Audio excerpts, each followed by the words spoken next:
শান্তি 19 ছেপ্টেম্বৰ 2020 সাকাৰ মুৰলী আজি মুৰলী হেদি মৰমৰ সন্তানসকল সত্য পাণ্ডা আহিছে তোমালোকক সঁচা-সঁচি যাত্ৰা শিকাবলৈ তোমালোকৰ যাত্ৰাত মুখ্য হ'ল পবিত্ৰতা স্মৰণ কৰা আৰু পবিত্ৰ হোৱা আজি প্ৰশ্ন তোমালোক বাৰ্তাবাহক বা পেগাম্বৰ সন্তানসকলে কোনটো এটা কথা বাহিৰে অন্য কোনো কথাত তৰ্ক কৰিব নালাগে উত্তৰত কৈছে তোমালোক বাৰ্তাবাহকৰ সন্তানসকলে সকলোকে এইটো বাৰ্তা দিয়া যে নিজক আত্মা বুলি বুজা আৰু পিতাক স্মৰণ কৰা তেতিয়া এই যুগ অগ্নি দ্বাৰা তোমালোকৰ বিকৰ্ম বিনাশ হ'ব এইটোৱে চিন্তনত ৰাখা বাকি অন্য কথাত গৈ কোনো লাভ নাই তোমালোকে কেৱল সকলোকে পিতাৰ পৰিচয় দিব লাগে যাৰ দ্বাৰা তেওঁলোক আস্থিক হয় যেতিয়া ৰচয়িতা পিতাক বুজি পাব তেতিয়া ৰচনাক বুজাটো সহজ হৈ যাব আজি গীত আমাৰ তীৰ্থ অন্যান্য হয় আমি ধৰতি তৰা হয় ওম শান্তি অতি মৰমৰ আত্মিক সন্তানসকলে জানে যে আমি সঁচা তীৰ্থবাসী হওঁ সঁচা পাণ্ডা আৰু আমি যিসকল তেওঁৰ সন্তান হওঁ তেওঁলোকো সঁচা তীৰ্থলৈ গৈ আছে এয়া হৈছে মিছা খণ্ড বা পতিত খণ্ড দুনিয়াখন মিছা বুলি কৈছে এতিয়া সঁচা খণ্ড বা পবিত্ৰ খণ্ডলৈ গৈ আছোঁ মনুষ্যই যাত্ৰা কৰিবলৈ যায় নহয় কোনো বিশেষ যাত্ৰা ওলায় যলৈ যিকোনো লোকে যিকোনো সময়তে যাব পাৰে এয়াও যাত্ৰা ইয়ালৈ তেতিয়াহে যাবলগীয়া হয় যেতিয়া সত্য পাণ্ডা নিজে আহে সত্য পাণ্ডা বুলি আজি বাবাই শিৱ বাবাক কৈছে নিজে তেওঁ আহে কল্পৰ সংগম যুগত ইয়াত ঠাণ্ডা বা গৰমৰ কথা নাই ঠেকা খুন্দা খোৱাৰ কথাও নাই এয়াতো হ'ল স্মৃতিৰ যাত্ৰা সেই যাত্ৰাত সন্যাসীও যায় সঁচা-সঁচি যাত্ৰা কৰোঁতা যিসকল থাকে তেওঁলোক পবিত্ৰ হৈ থাকে তেওঁলোকৰ সকলোৱে যাত্ৰাত আছে তোমালোক হৈছা ব্ৰাহ্মণ সঁচা-সঁচি ব্ৰহ্মা কুমাৰ কুমাৰী কোন হয় যি কেতিয়াও বিকাৰত নাযায় পুৰুষাৰ্থ নিশ্চয় হয় মনত সংকল্প আহিব পাৰে মুখ্য হৈছে বিকাৰৰ কথা কোনোৱে সোধে নিৰ্বিকাৰী ব্ৰাহ্মণ আপোনালোকৰ ওচৰত কিমান আছে কবা এইটো সোধাৰ প্ৰয়োজন নাই এই কথাবোৰ আপোনাৰ কি পেট ভৰিব আপুনিও যাত্ৰী হওক যাত্ৰা কৰোঁতা কিমান আছে এইটো সুধি কোনো লাভ নাই ব্ৰাহ্মণটো কোনোবা সঁচাও আছে কোনোবা মিছাও আছে আজি সঁচা কাইলৈ মিছা হ'ব পাৰে বিকাৰত গ'ল তেতিয়া ব্ৰাহ্মণ হৈ নাথাকিল আকৌ যি শুদ্ধ আছিল শুদ্ধ হৈয়ে গ'ল আজি প্ৰতিজ্ঞা কৰি কালিলৈ বিকাৰত অৰ্ধপতিত হৈ অসুৰ হৈ যায় এতিয়া এই কথাবোৰ কিমানলৈকে বহি বুজিবা ইয়াৰে পেটটো নভৰিব অথবা মুখো মিঠা নহ'ব ইয়াত আমি পিতাক স্মৰণ কৰোঁ আৰু পিতাৰ ৰচনা আদি মধ্য অন্তক জানো বাকী অন্য কথাত একো নাই কবা ইয়াত পিতাক স্মৰণ কৰিবলৈ শিকোৱা হয় আৰু পবিত্ৰতা হ'ল মুখ্য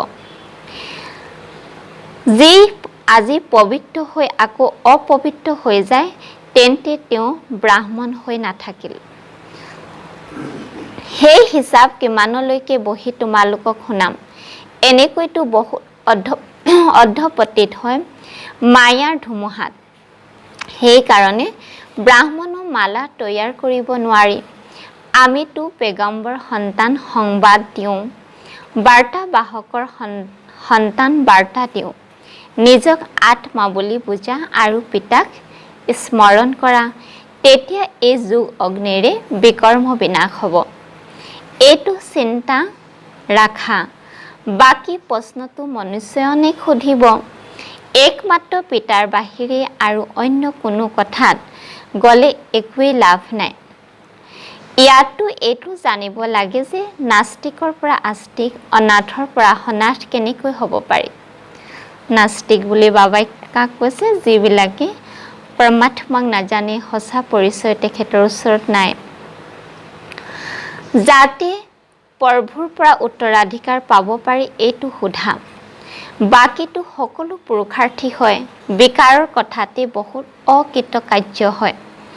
বহুত দিনৰ মূৰত ষ্টিক দেখিলে তেতিয়া কথাই নুসুধিবা। কিছুমানৰ মদ্যপান কৰাৰ অভ্যাস থাকে। তীৰ্থলৈ গ'লে যাৰ মদ্যপান কৰা অথবা বিড়ি সোপা অভ্যাস আছে তেওঁলোক তাৰ অবিহনে থাকিব নোৱাৰে। এইটো এটা বিকাৰে। লুকুৱাইও পান কৰে। কিনো কৰিব পাৰে? বহুত আছে যিয়ে সঁচা কথা নকৈ লুকুৱাই ৰাখে। বাবাই সন্তানসকলক যুক্তি শুনাই যে কেনেকৈ যুক্তিৰে উত্তৰ দিব পাৰে। এজন পিতাৰ পৰিচয় দিব লাগে যাৰ পৰা মনুষ্য আস্তিক হ'ব। প্ৰথমে যেতিয়ালৈকে পিতাক জানা নাই তেতিয়ালৈকে কোনো প্ৰশ্ন সোধাটো অবাস্তৱৰ। এনেকুৱা বহুত আছে বুজি একোৱেই নাপায়। মাত্ৰ শুনি থাকে একো লাভ নাই। বাবালৈ লিখে 1000-2000 আহিল তাৰ মাজত 2-এজন বুজিবলৈ আহি থাকে। আমুক আমুক ডাঙৰ ব্যক্তি আহি থাকে। মই বুজি পাওঁ তেওঁ যি পৰিচয় পাব লাগিছিল সেয়া পোৱা নাই। পুৰা পৰিচয় পালে তেতিয়া বুজিব এওঁলোকোতো ঠিক কথাই কয়। আমাৰ আত্মাসকলৰ পিতা পৰম পিতা পৰমাত্মা তেওঁ পঢ়ায়। তেওঁ কয় যে নিজক আত্মা বুলি বুজি মোক স্মৰণ কৰা, এই অন্তিম জন্ম পবিত্ৰ হোৱা। যিসকল পবিত্ৰ হৈ নাথাকে তেওঁলোক ব্ৰাহ্মণ নহয়, শূদ্ৰ। যুদ্ধক্ষেত্ৰ হয়। বৃক্ষ বাঢ়ি থাকিব আৰু ধুমুহাও আহিব। বহুত পাত সৰি থাকিব। কোনে বহি হিচাপ কৰিব যে সঁচা ব্ৰাহ্মণ কোন? সঁচা সেইজনে যি কেতিয়াও শূদ্ৰ নহয়, অলপো দৃষ্টি নাযায়, অন্তত কৰ্মাতীত অৱস্থা হয়।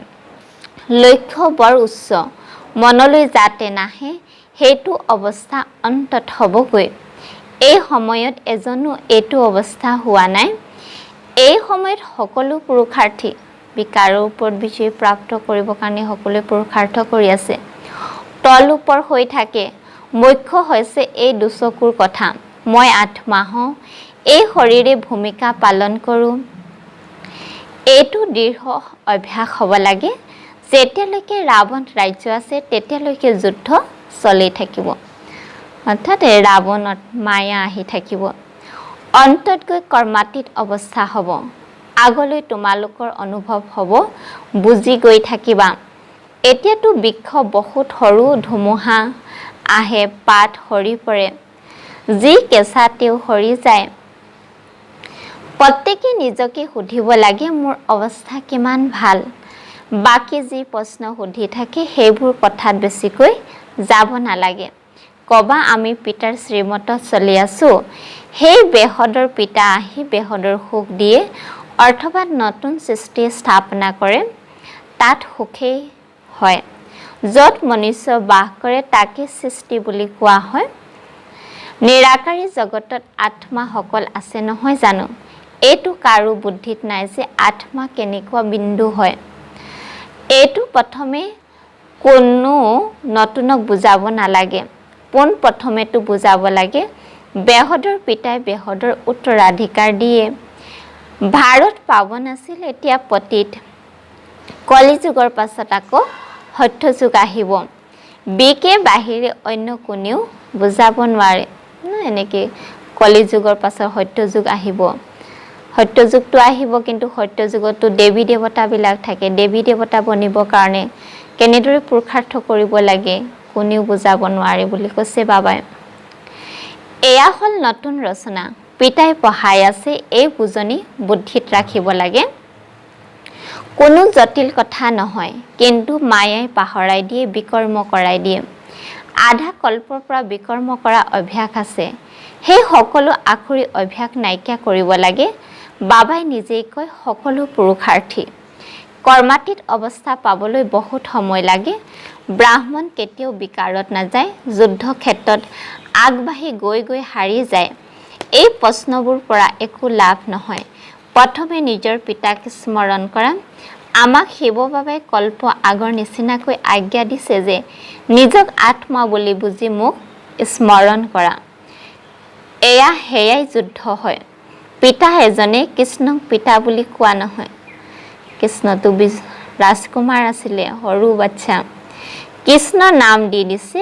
ভুলৰ শুধৰণি কৰোতাজন হৈছে পিতা। সেইকাৰণে তেওঁক সত্য বুলি কোৱা হয়। ভগৱানক সত্য বুলি কৈছে। এই সময়ত তোমালোক সন্তানসকলে গোটেই সৃষ্টিৰ ৰহস্যক জানা। সত্যযুগ হ'ল দেৱী সম্প্ৰদায়। ৰাৱণ ৰাজ্যত আকৌ আখুৰী সম্প্ৰদায়। সংগম যুগ স্পষ্টকৈ দেখুৱাব লাগে। এয়া হৈছে পুৰুষোত্তম সংগম যুগ। সেইফালে আছে দেৱতাসকল, এইফালে আছে অসুৰ। বাকী তেওঁলোকৰ কোনো যুদ্ধ হোৱা নাই। যুদ্ধ তোমালোক ব্ৰাহ্মণসকলৰ বিকাৰৰ সৈতে। ইয়াকো যুদ্ধ বুলি কোৱা নহয়। সকলোতকৈ ডাঙৰ হ'ল কাম বিকাৰ। ই মহাশত্ৰু হয়। গোটেই আত্মাৰ শক্তি নষ্ট কৰি দিয়ে। কাৰণে বাবাই কি কৈছে? মহাশত্ৰু। ইয়াৰ ওপৰত বিজয়ী হ'লে তোমালোক জগতজিত হ'বা।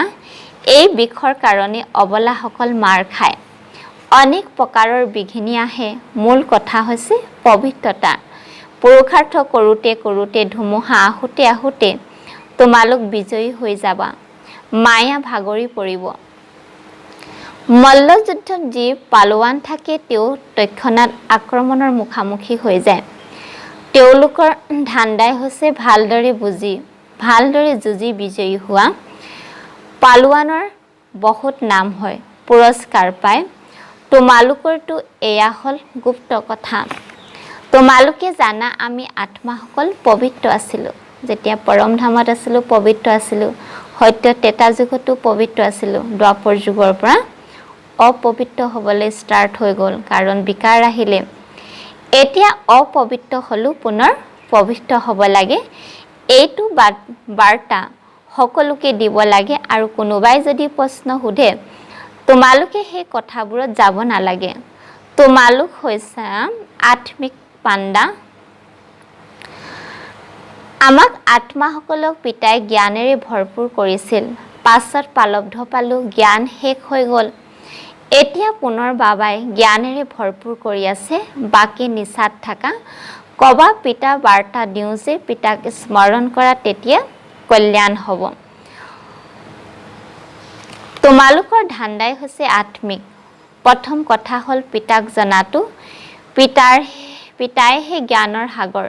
তেওঁ কোনো কিতাপ বা শাস্ত্ৰ পঢ়ি শুনাই জানো? সেই লোকসকলে যিসকলে দৰ্শনৰ ডক্টৰেট ডিগ্ৰী লয় তেওঁলোকে কিতাপ পঢ়ে। ভগৱানটো জ্ঞানেৰে পৰিপূৰ্ণ হয়। তেওঁ সৃষ্টি আদি মধ্য অন্তৰ জ্ঞান তেওঁৰ ওচৰত আছে। তেওঁ কিবা পঢ়িছে জানো? তেওঁতো সকলো বেদ শাস্ত্ৰ আদি জানে। পিতাই কয় মোৰ ভূমিকা হৈছে তোমালোকক জ্ঞান বুজোৱা। জ্ঞান আৰু ভক্তিৰ পাৰ্থক্য আৰু কোনেও শুনাব নোৱাৰে। এয়া হ'ল জ্ঞানৰ পঢ়া। ভক্তিক জ্ঞান বুলি নকয়। সকলোৰে সদ্গতি দাতা এজনেই পিতা। বিশ্বৰ বুৰঞ্জী নিশ্চয় পুনৰাবৃত্তি হ'ব। পুৰণি সৃষ্টিৰ পাছত নতুন সৃষ্টি নিশ্চয় আহিব। তোমালোক সন্তানসকলে জানা বাবাই আমাক পুনৰ পঢ়ায়। পিতাই কয় মোক স্মৰণ কৰা। ইয়াৰ ওপৰতে পুৰা জোৰ দিব লাগে। বাবাই জানে বহুত ভাল ভাল নাম জ্বলা সন্তানো এই স্মৃতি যাত্ৰাত দুৰ্বল। আৰু যিসকল নাম জ্বলা নহয়, বন্ধনত থকা মাতা আছে, দুখীয়া আছে, তেওঁলোক স্মৃতি যাত্ৰাত বহুত থাকে। প্ৰত্যেকে নিজৰ অন্তৰক সোধা মই পিতাক কিমান সময় স্মৰণ কৰোঁ। বাবাই কয় সন্তানসকল যিমান দূৰ সম্ভৱ মোক স্মৰণ কৰা। ভিতৰি ভিতৰি হৰ্ষিত হৈ থাকা। ভগৱানে পঢ়ায় তেন্তে কিমান আনন্দিত হ'ব লাগে। পিতাই কয় তোমালোক পবিত্ৰ আত্মা আছিলা, আকৌ শৰীৰ ধাৰণ কৰি ভূমিকা পালন কৰি কৰি পতিত হৈ গ'লা। আমি যিমানেই পুনৰ জন্ম লওঁ সিমানে আমি পতিত হৈ গৈ থাকোঁ। পিতাই কয় তোমালোক পবিত্ৰ আত্মা আছিলা আকৌ শৰীৰ ধাৰণ কৰি ভূমিকা পালন কৰি কৰি পতিত হৈ গলা এতিয়া পুনৰ পবিত্ৰ হ'ব লাগে আকৌ হেয়াই দেৱী ভূমিকা পালন কৰিব লাগে তোমালোক দেৱী ধৰ্ম নোহোৱা জানো তোমালোকে চৰুৱাখী চক্ৰ পৰিক্ৰমা লগালা সকলো সূৰ্য বংশীও জানো চৰুৱাখী জন্ম লয় পিছত আহি থাকে নহয় নহলেতো তক্ষণাত সকলো আহি যাব ৰাতিপুৱাই উঠি বুদ্ধিৰে কোনো কাম কৰা অৰ্থাৎ বিচাৰ সাগৰ মন্থন কৰা তেতিয়া বুজিব পাৰিবা সন্তানসকলে বিচাৰ সাগৰ মন্থন কৰিব লাগে শিৱ বাবাইটো নকৰে তেওঁতো কয় নাটক অনুসাৰী যি শুনাও এনেকৈ বুজিবা যে কল্প পূৰ্বেও যি বুজিছিলা সেয়াই বুজালো মন্থন তোমালোকে কৰা তোমালোকে বুজাব লাগে জ্ঞান দিব লাগে এই ব্ৰাহ্মণৰ মন্থন কৰে অৰ্থাৎ এই ব্ৰহ্মাও মন্থন কৰে বিকে সকলে মন্থন কৰিব লাগে শিৱ বাবাই নহয় মূল কথা হল কাৰোৰ হৈতে বেছিকৈ কথা পাতিব নালাগে শাস্ত্ৰবিদ সকলে নিজৰ ভিতৰত বহুত তৰ্ক বিতৰ্ক কৰে তোমালোকে তৰ্ক বিতৰ্ক কৰিব নালাগে তোমালোকে কেৱল বাৰ্তা দিব লাগে প্ৰথমে কেৱল এটা মুখ্য কথাৰ ওপৰত বুজোৱা আৰু লিখোৱা পোন প্ৰথমে এইটো লিখিব দিয়া যে এয়া কোনে পঢ়ায় এইটো কথা তোমালোকে শেষলৈ লৈ যোৱা সেই কাৰণে সংশয় হৈ থাকে নিশ্চয় বুদ্ধি নোহোৱা কাৰণে বুজি নাপায় মাত্ৰ কৈ দিয়ে কথাটো একেটাই সৰ্বপ্ৰথম মুখ্য কথা হৈছে এইটো ৰচয়িতা পিতাক বুজা তাৰ পাছত ৰচনা ৰহস্য বুজিবা মুখ্য কথা হৈছে গীতাৰ ভগৱান কোন হয় এইটো কথা তোমালোকৰ বিজয়ী হ'ব পোন প্ৰথমে কোনটো ধৰ্ম প্ৰতিষ্ঠা হৈছিল পুৰণি সৃষ্টিক নতুন সৃষ্টি কোনে কৰি তোলে পিতাইহে আত্মাসকলক নতুন জ্ঞান শুনায় যাৰ দ্বাৰা নতুন সৃষ্টি স্থাপনা হয় তোমালোকে পিতা আৰু ৰচনা পৰিচয় পাইছা পোন প্ৰথমেতো অলপ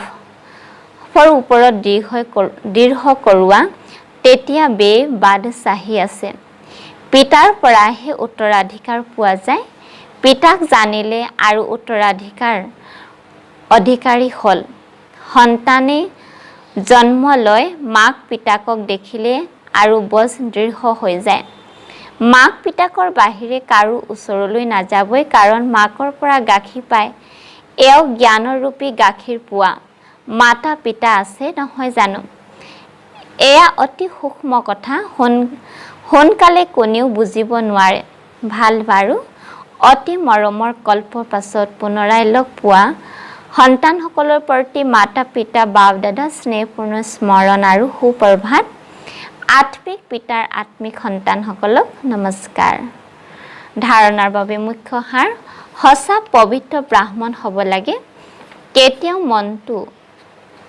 যাতে পতিত হোৱা খিয়াল নাহে লেখ মানুহ দৃষ্টি নাযায় এনেকুৱা অৱস্থা গঢ়ি তুলিব লাগে 2 নম্বৰ কৈছে পিতাই যি পঢ়াই আছে সেই বুজনি বুদ্ধিত ৰাখিব লাগে বিকৰ্ম কৰা যি আখৰি অভ্যাস আছে সেয়া নাইকিয়া কৰিব লাগে পুৰুষাৰ্থ কৰি কৰি পবিত্ৰতাৰ লক্ষ্য উচ্চ লক্ষ্যত উপনীত হ'ব লাগে আজি বৰদান পবিত্ৰিত থাকি পৰবৃত্তিত থাকোতা নিৰন্তৰ যোগী হোৱা যে পবিত্ৰিত থাকি ঘৰ সংসাৰত থাকিও পৰবৃত্তি আনৰ চিন্তনৰ পৰা ওপৰত থকাটোৱে কৈছে নিৰন্তৰ যোগী হোৱা সহজ সাধন হৈছে পবিত্ৰিত থাকিও পৰবৃত্তিত থকা পৰবৃত্তিত অৰ্থাৎ আত্মিক ৰূপ যিসকল আত্মিক ৰূপত স্থিত হৈ থাকে তেওঁলোক সদায় উপৰাম আৰু পিতাৰ মৰমৰ হৈ যায়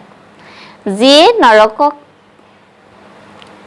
নকৰক কিন্তু এইটো উপলব্ধি কৰিব যেন কাম কৰা নাই খেলহে খেলিছো গতিকে পবিত্ৰিত থাকি আত্মিক ৰূপত থাকিলে সকলো খেলৰ নিচিনা সহজ অনুভৱ হ'ব বন্ধন যেন নালাগিব কেৱল স্নেহ আৰু সহযোগৰ সৈতে শক্তি সংযোজন অৰ্থাৎ এডিশ্যন কৰা তেতিয়া উচ্চলৈ জপিয়াই দিবা শ্লোগান বুদ্ধিৰ মহীনতা অথবা আত্মাৰ পাতল ভাৱে ব্ৰাহ্মণ জীৱনৰ ব্যক্তিত্ব হয়।